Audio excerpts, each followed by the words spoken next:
Hi, I'm Courtney Pham. I'm the head chair of the North Andover Special Education Parent Advisory Council, and I'm happy to be doing this tonight. It's one of my favorite things to do. It's our third year. Welcome to the School Community Candidates Community Chat.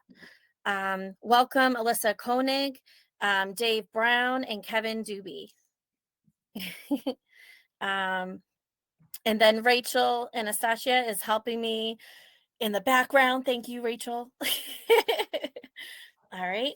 And this will be recorded, just so everyone knows. All right.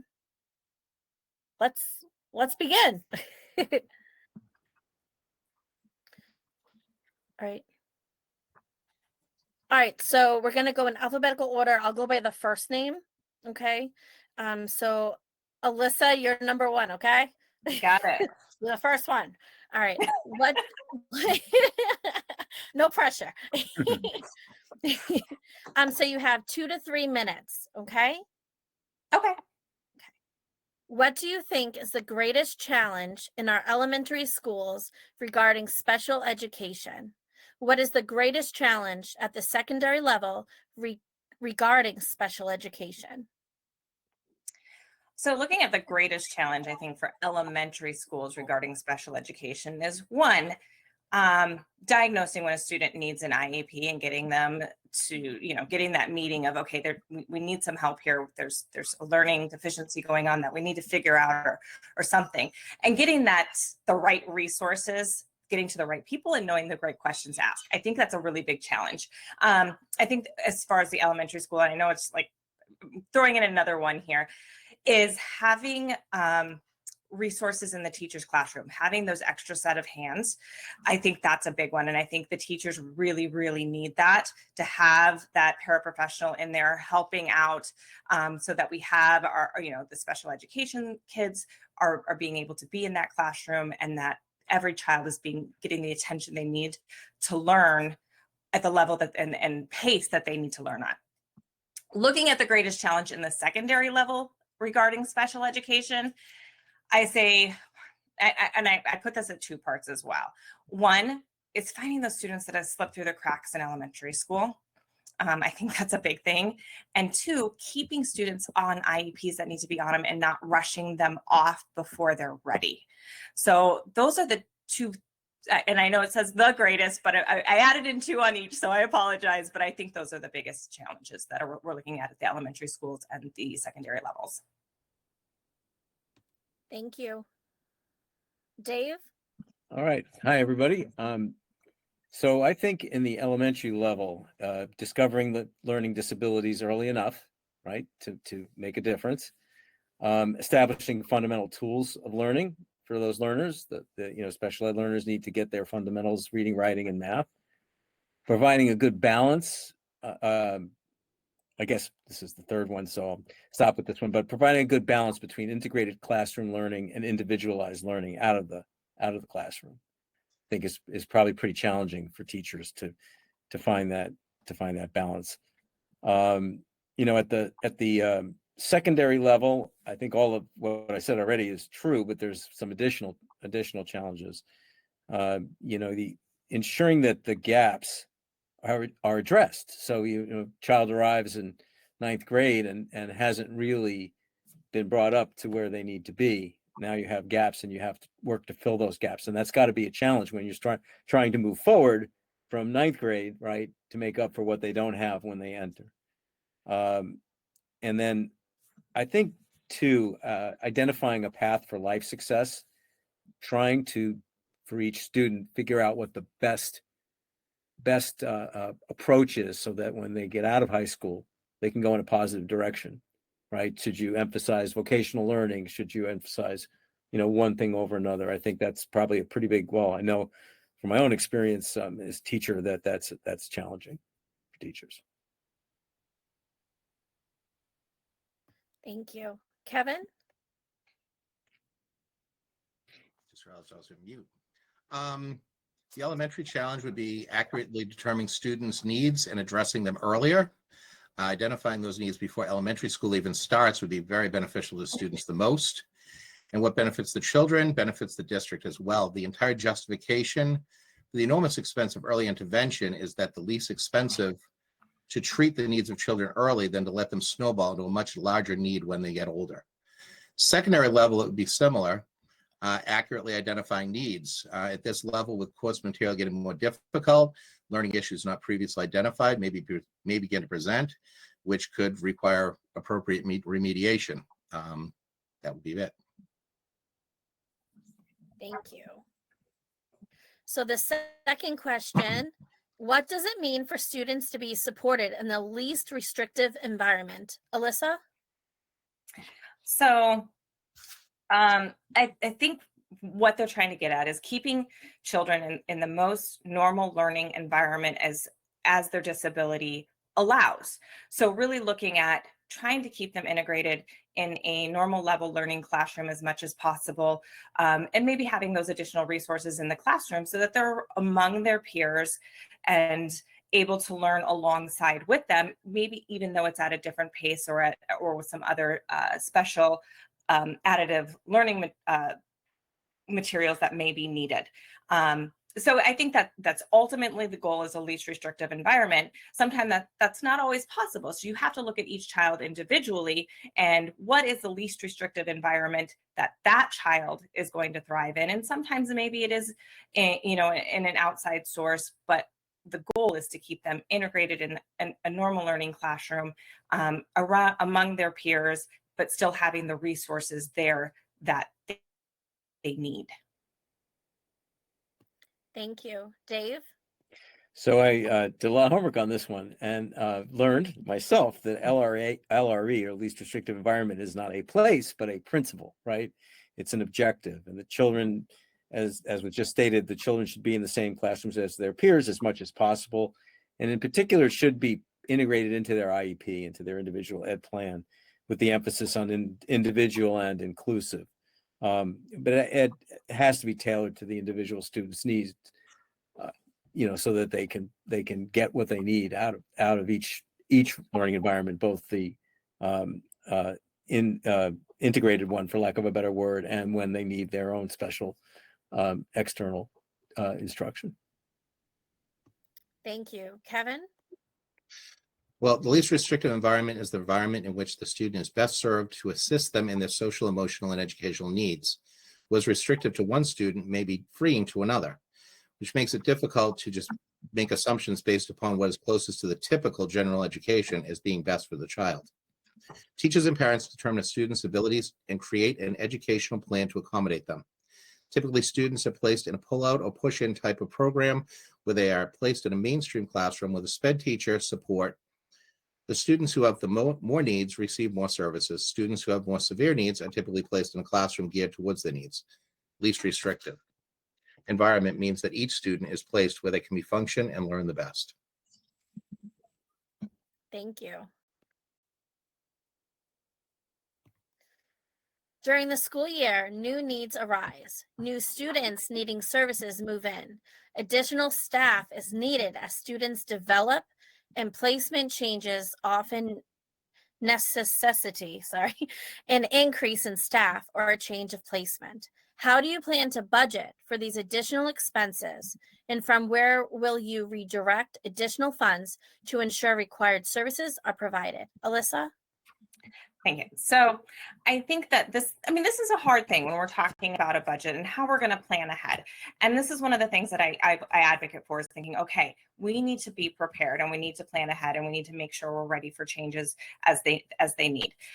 That being said, we can't predict everything and things are going to come up unexpectedly. So what do we do at that point? Well, we have an approved budget, and within that approved budget, we can shift things around a little bit. And sometimes we can look and see, okay, maybe we don't need as much here. Maybe we can shift it over here to where there's a greater need that we didn't foresee when the budget was approved, but we have a little bit of flexibility there.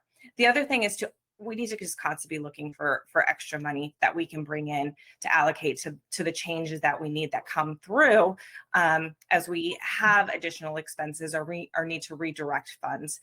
So there's twofold to that, of thinking of, okay, we've got our budget approved, maybe we need to move some shift things a little bit, and two, always looking for additional funding so that if there is something unexpected or that we didn't plan for, that we can make sure we have funds available. And it's not always going to be a black and white answer. It's not always going to be easy, and it may not always be the resolution that we really, really want, but it's when we're within the constraints of a budget, it's saying, okay, we've got to think outside the box, really make this work. Our children have needs. We need to do everything we can to meet them. Thank you. Dave? So I would hope that a contingency budget exists every year. They should, responsible planning would do that, right? That would put aside some rainy day or unforeseen circumstances kinds of amounts of money. I don't know for a fact if they do that or not, but I hope they do. And if not, we should certainly look to that in the future. And I would say that would be true across the entire district, not just, for special education budget.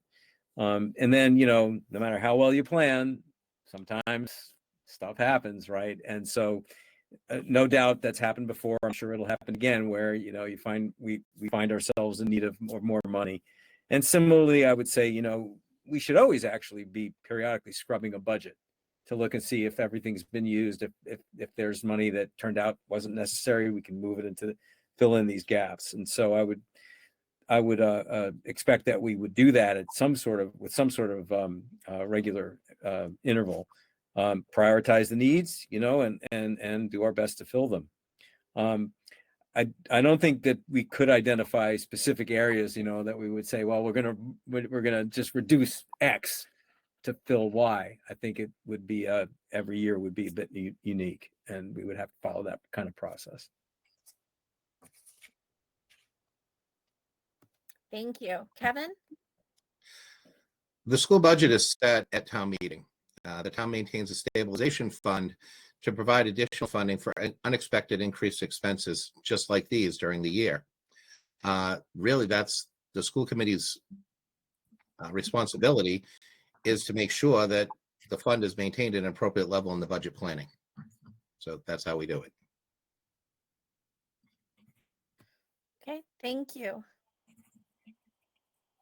All right, do you have an understanding of the budget impact that transportation has on the overall budget process? Alyssa?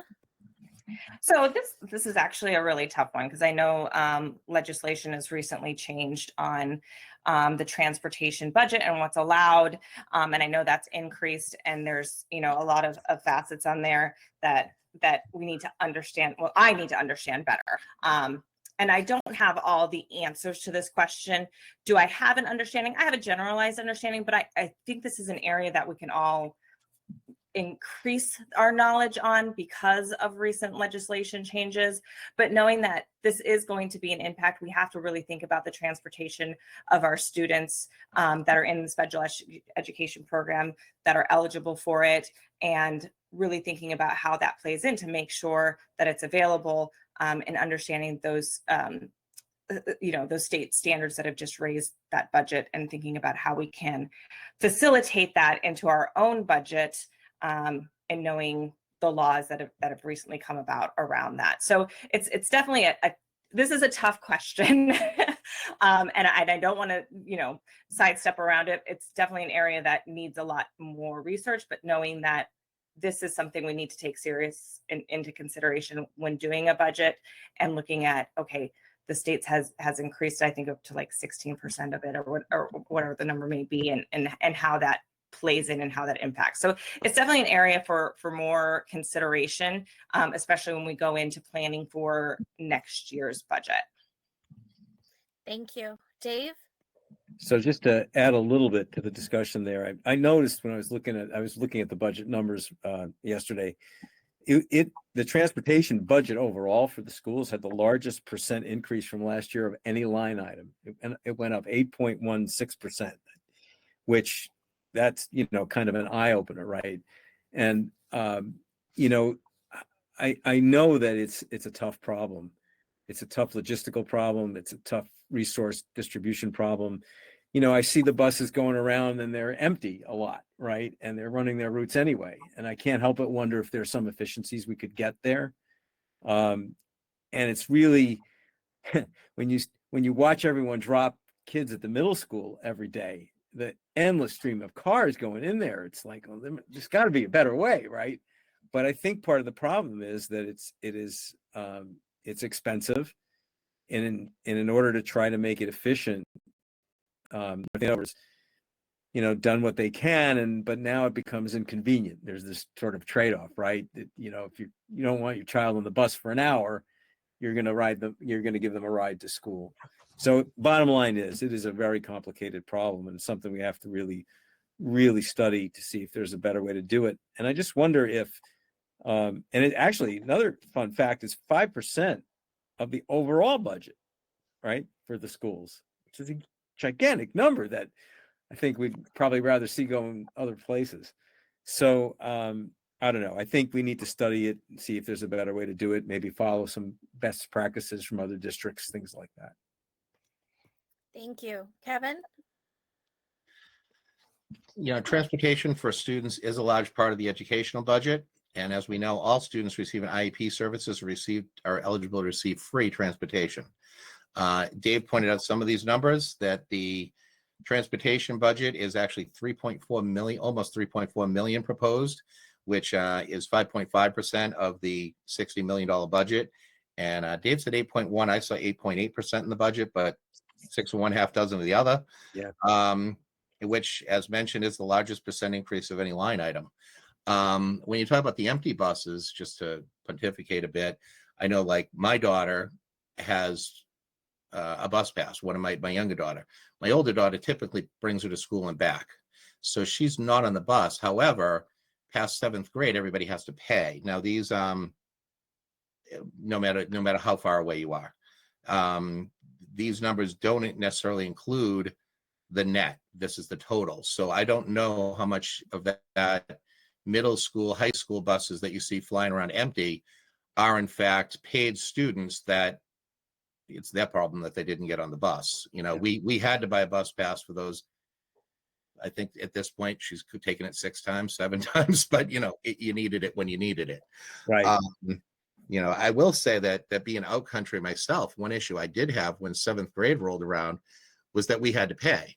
My kids, in order to walk to school, would have to cross 114, walk down Johnson Street, etc. There were just no sidewalks. So that's always been a little bit of a bugaboo for me, of those of us on the other side of 114, that you literally can't walk to school, as well as a lot of other places in our town where it's just would be dangerous, if not illegal, to do so.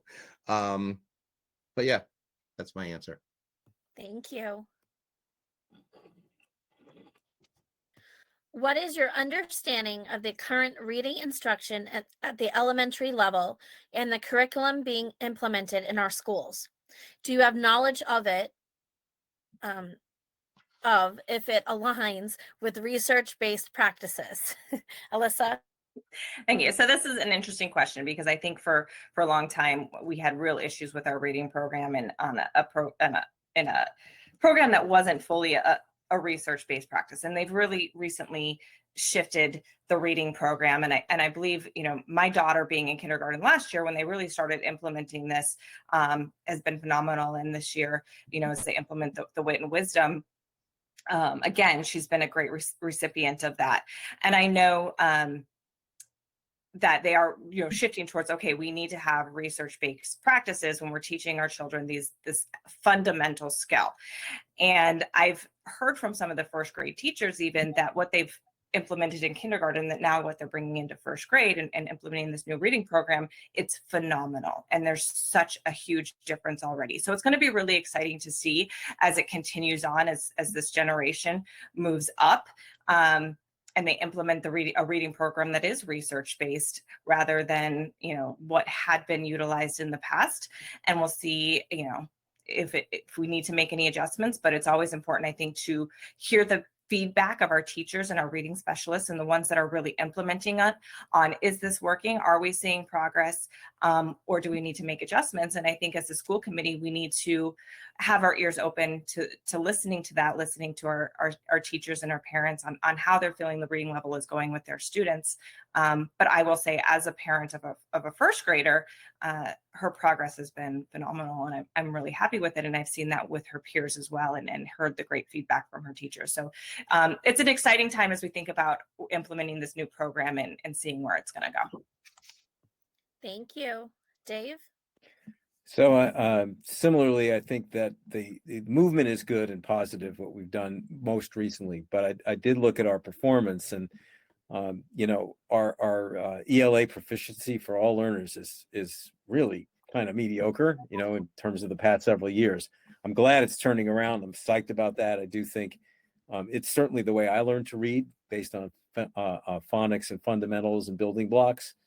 And it just makes sense to me that would be the better way to go. So I'm happy that we're moving in that direction. Probably should have done it sooner. Interestingly enough, for students with disabilities, it's really bad. It has been really bad in the last few years. If I read the data right, it looked like we were in the 20% in terms of proficiency for grade level for our special ed learners, which really, that's going to have a snowball effect on them all the way through. So that's a key point that needs to be addressed. Hopefully the methods that they're putting into place that Alyssa just talked about are going to make a difference there. Research and evidence-based practices and methods. So I'm all for that. I'm glad we're getting away from the whole word picture-based approaches that obviously didn't work very well, and particularly didn't seem to work for special ed students. Thank you. Kevin? As mentioned, we're using Wit and Wisdom as the reading curriculum for elementary. And Wit and Wisdom is a research-based curriculum. And from what I've read, I do not have an elementary school student, but from what I've read and what I've heard, it is really striving to have kids reading above what traditionally would be considered grade level. I did read that there was no phonics component to it. Don't know if that's accurate or not. And I saw some challenges out there as to the appropriateness of some of the content. So other than that, it seems to be, though, I like the idea that it's pushing students to really read, which is good. Thank you.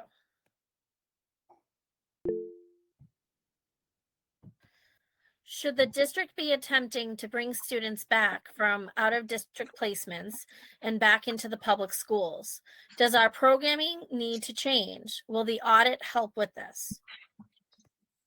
So I think it goes back to that, looking at the least restrictive environment possible for individual students. So should we be attempting to bring students back? If that is the least restrictive environment for that student to learn in, then absolutely we should be working toward that goal so that they can be among their peers and really advocating for the best learning environment for that student. But that's on an individualized basis.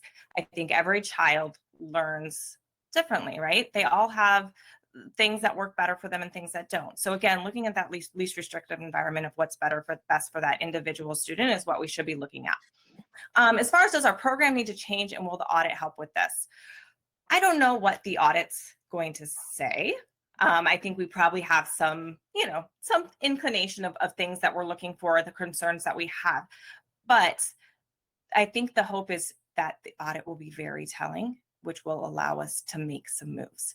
And I hope that, whatever company is chosen to do the audit, that it's thorough and that it is put some clear paths ahead of us to make of where the changes are that we need to make, and making sure as a school committee that we do everything in our power to work to implement those changes.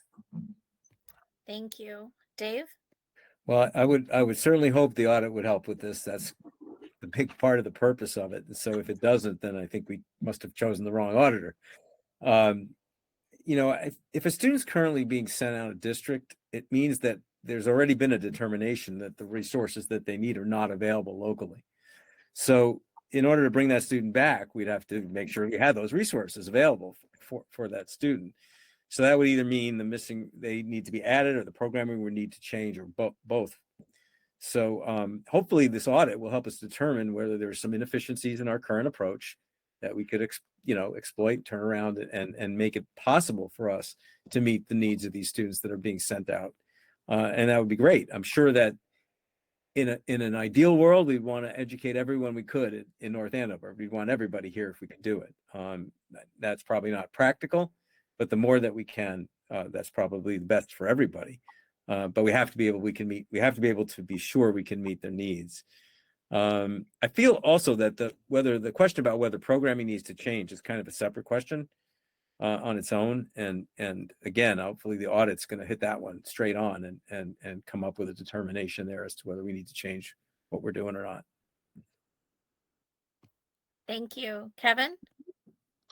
Yeah, as Dave said, that the best place for the kids would be in their local schools. Absolutely. This needs to be done on a case-by-case basis. Again, as Dave said, that they are outplaced because we don't have those services here. We could look into how we can get those services here. Is it a cost-effective thing do we have a number of students going for the same programs? Could we bring that in-house for less money than it costs to go outplacement? One idea I've always had is, could we create the program in-house and then market it to other districts to offset some of the costs? Is there a way to say, hey, we only have 2 kids and it's going to cost way too much money, but Andover has 3 and Lawrence has 2 and Haverhill has 6. Okay, let's bring them all here and share the expense. And that could help offset some of that. And as for the audit, I would say that, your questions are reversed there. The auditing will tell us if programming needs to change, hopefully, if we have the proper auditors in place. I think that's a great starting point as to determine what is actually going on. And we really can't answer it until we get the results of the audit. Thank you. So we're actually going to ask a couple more questions, if that's okay with you guys. Okay. Sure. Okay.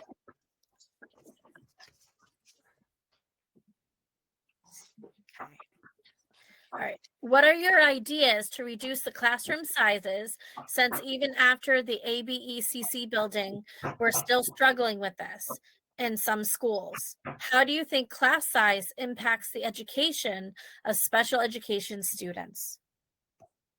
Alyssa? Sure. So I think there's several aspects to this. One, I think there needs to be a clear, transparent answer to what each individual classroom size is, right? I don't think outside sources, parents can easily find, okay, 1C has this, 1B has this, 1A has this, and knowing exactly how many classrooms are oversized and how many aren't. So it's been my understanding that recently classroom sizes have reduced, and I don't know the accuracy of that information. I know from my own personal experience, my child is in a very appropriate size classroom, and I know that's not the measure for everyone.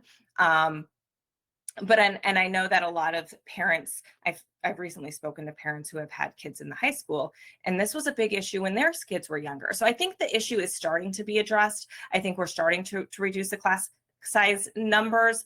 I know ABECC still has a lot of issues that are going to have to really have some critical thinking and thinking about that. And do I think class size impacts the education of special education students? Absolutely. How could it not? I think, especially I always advocate for our paraprofessionals and our support staff, and needing, even in a smaller classroom, to have that extra set of hands for the teacher to help students focus on what they need to focus on, to help them learn at the level they need to learn at and the pace they need to learn at, and giving them the resources that they need. And it's so much harder to do when you have a larger class or an oversized class. So that definitely plays a big impact on how I think every student in that classroom is going to learn. A smaller class size is going to naturally give a better learning environment. I think that's pretty obvious. But I would really like to see more transparency for the parents in a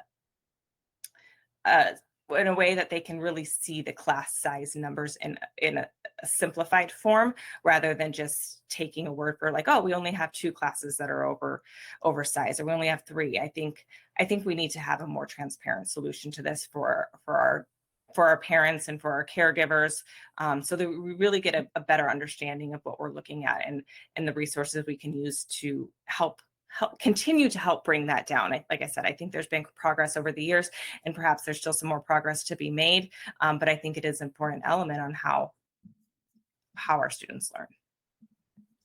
Thank you. Dave? So I kind of looked at this more from a I don't know, holistic view. How to further reduce classroom sizes while analyze existing use of resources, right? See if there's efficiencies we can take advantage of in scheduling or facilities, or even in the way we present the curriculum that could help us make that happen, without a simple approach that just hits the budget in a very big way. I think we could also study education best practices, right? To see if there are other class size reduction methods that have been successfully implemented elsewhere that we could bring to North Andover. So that's sort of the mechanics of how we could try to reduce classroom size.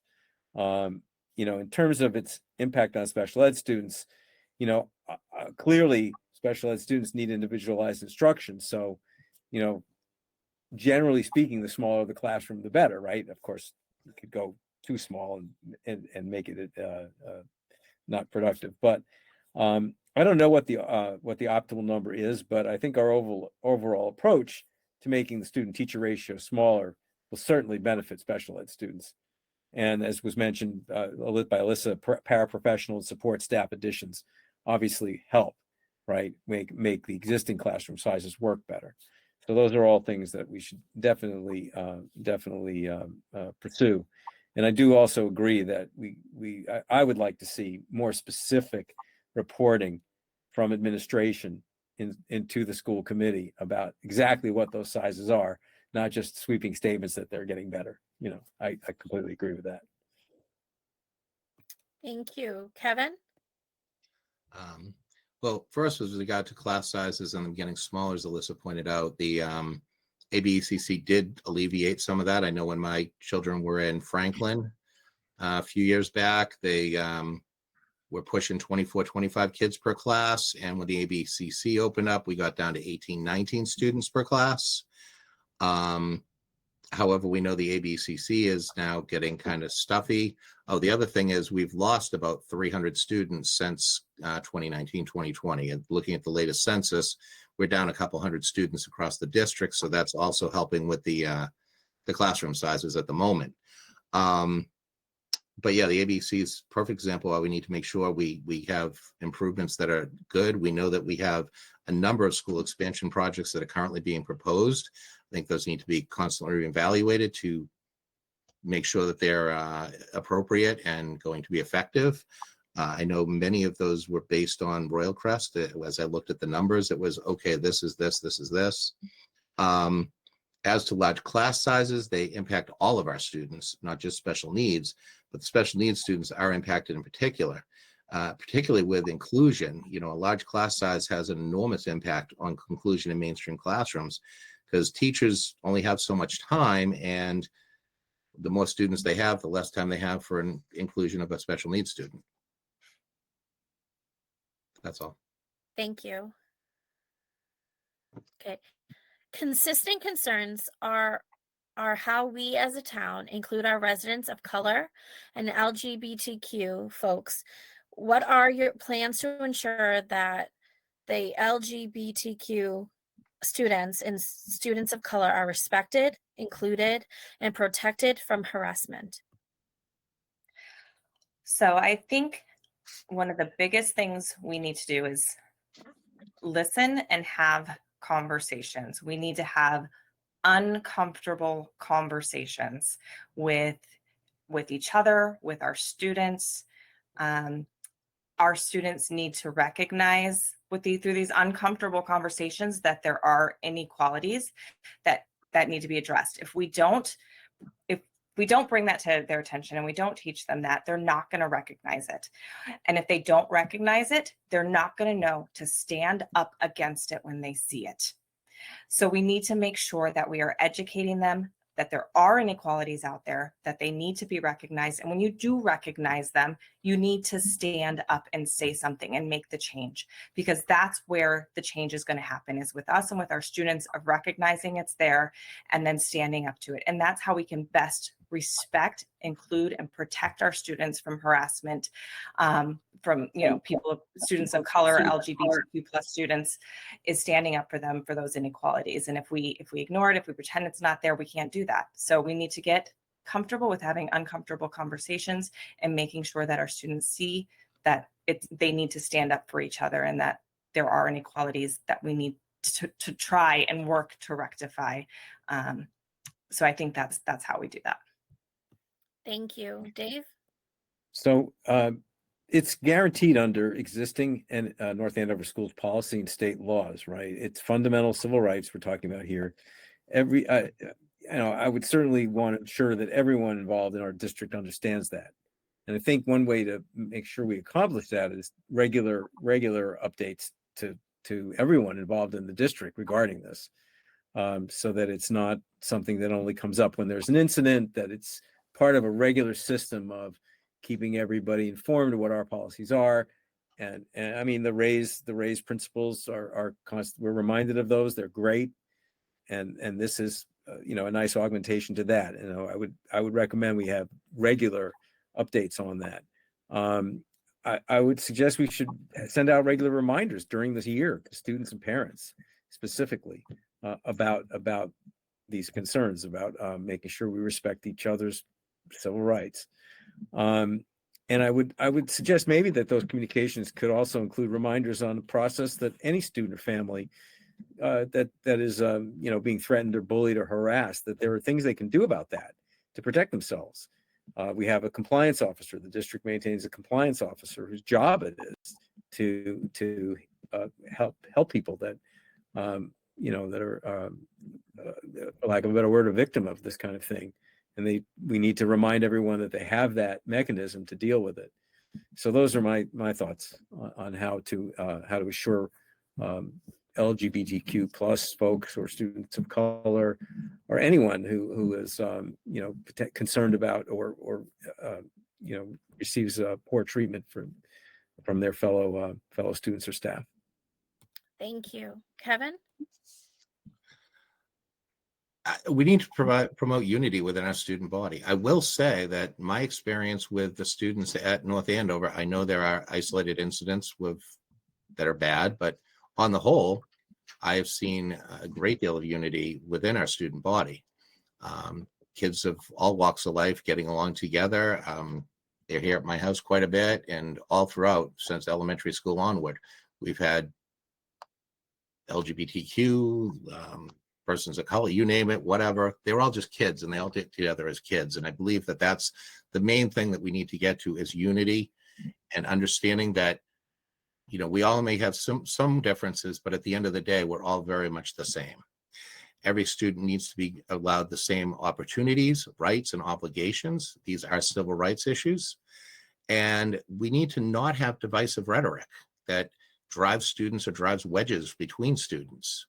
And sadly, that's not always currently the case in the administration. I've pointed out many of these things on my website that are very divisive and very troubling within our district.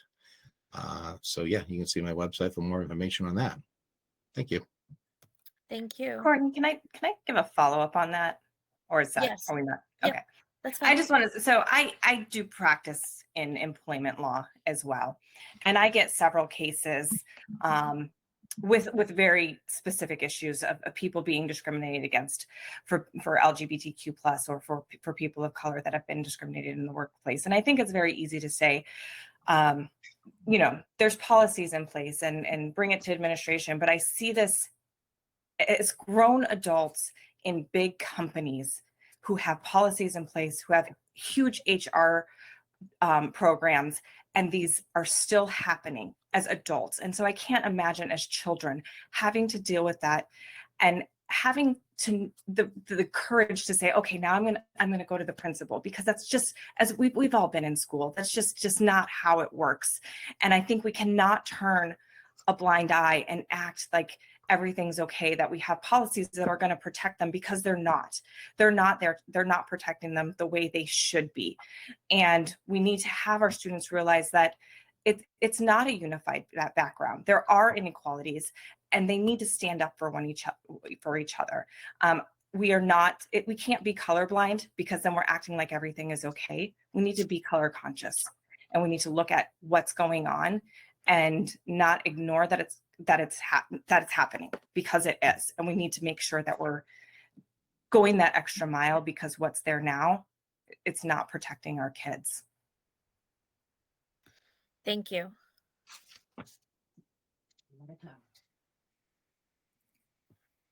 All right. The next question. Besides attending a school committee meeting, what can or will you do as a school committee member to hear parent concerns? Alyssa? So I think this is a really big thing, because I believe parents want to be not just heard, but really understood. And right now, we have community input at the school committee meetings, and it's kind of to the point where it's, parents come or caregivers come and they address concerns, and then it's just a nod, and that's the end of it. And I'd like to see some more open communication and transparency, even if it's, I don't know the answer, but we'll work on it, or we'll get one next time, or something. There needs to be more communication. And I know the school committee is working on doing the committee chats. I think that's a great way to get out in the community and let people come and have discussions, to hear concerns. And I think they're working on getting that advertised more. I think the initial one, not a lot of parents or community members knew about. So getting that word out that these are actually going to be happening. And then for me, it's just being accessible. I may not be able to, I can't solve any of the problems on my own, right? This committee has to work as a whole. But what I can do is, if the parent were to come to me, I want to be accessible and say, you know what, I hear you. Let me take it to the chair and see if we can get this on the agenda, or let me see what we, as a school committee as a whole, we can do to address these concerns. Overall, people want to be heard, they want to be understood, and they want to know that somebody is actually caring and listening. And that's part of our transparency. That's part of caring, and that's part of what a school committee does. Because when a parent has a concern about their student, that should be taken to heart. That's a parent and their student that needs to be listened to. Thank you. Dave? So I do think that the community chats that the committee's begun is a good start. I'd consider increasing the frequency. I find it, as a citizen going, and when my kids were recently in school as a parent, I did find it kind of, the public input section of the meetings kind of frustrating, because basically all they are is an opportunity for a member of the public to state something. And most of the time they nod and thank you, they say thank you, and that's the end of that. So I'd like to see some more two-way dialogue. They have an open dialogue when the budget is coming up for discussion, but that's, I think, the only time during the year where that's formally a part of the meeting. So I think something needs to be done to improve that, make it possible for there to be two-way communication. Obviously, you can't let school committee meetings get out of hand and last 10 hours, but there has to be some sort of way for two-way communication to take place. Again, the community chats are a good start for that. I also suggest maybe there be, the school committee could maintain a mailbox where folks could email or postal mail their concerns. I guess they can kind of do that now through the public input section. But I think I'd also like to open myself up to be able to receive concerns. Again, can't act independently, but we can hear them as individual members and bring them, as Alyssa said, to the chair for consideration. And the one other thing I would think would be, I would try to attend some PTO meetings at the various schools and see if I could get some direct input as to what people are concerned about. Thank you. Kevin? Well, as a school committee member, I obviously would attend the school committee meetings, but I would be there for the community. My cell phone number is posted and my email address is also posted on the internet right now for anybody. If a parent specifically had a concern and came to me, I'd encourage them to bring it to the teachers and administration of the school. The student attends. However, as a school committee member, I would, I lost my thing, encourage the parents to discuss issues with their students' administration. If a parent feels they're not being heard, I would always be available to meet or have a phone call. In fact, as you know, Courtney, one of the first things I did when I decided to run this year was I reached out to you and I said, let's have a meeting. I'd love to sit down and find out what your concerns. I really want to talk about a lot of things you've asked us here tonight. Another thing I've always said is that I will go to meetings such as PTO and SEPAC and other meetings, if invited, and make myself available to hear concerns that way, because we should be out in the community. We should be meeting. As to the public comment section, yeah, it would be really nice to have them answer or give feedback or whatever. And I'm not sure 100% why that doesn't happen. I will say I've twice asked questions that they did in fact answer. So I think I'm the only one that's ever got an answer out of the school committee, but but yeah, that's it. And I am very available to everybody. I work from home, so I'm always around. Thank you. Thank you. So that's it for the questions. I didn't ask you guys for a closing statement, so not all of you knew about it, so I'm not going to ask you guys to do it because I don't think that's fair. So instead, I'll do a closing statement, okay? So I just want to say thank you so much to the three of you to take the time tonight to answer these questions. We got 16 questions from families, and I really truly appreciate you guys taking the time to really think about how you're going to answer the questions, and I know we didn't ask all 16 questions, but to everyone at home, the candidates are going to send it to me, their answers, and then I will send it out so people can read it who don't have time to watch this. So I just want to say thank you to everyone for being here tonight. Thank you. Thanks. Thank you for hosting us. Thank you. Bye. Have a good night, everybody. You too.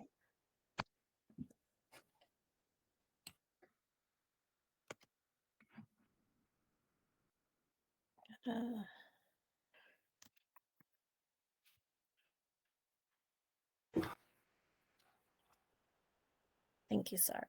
Okay.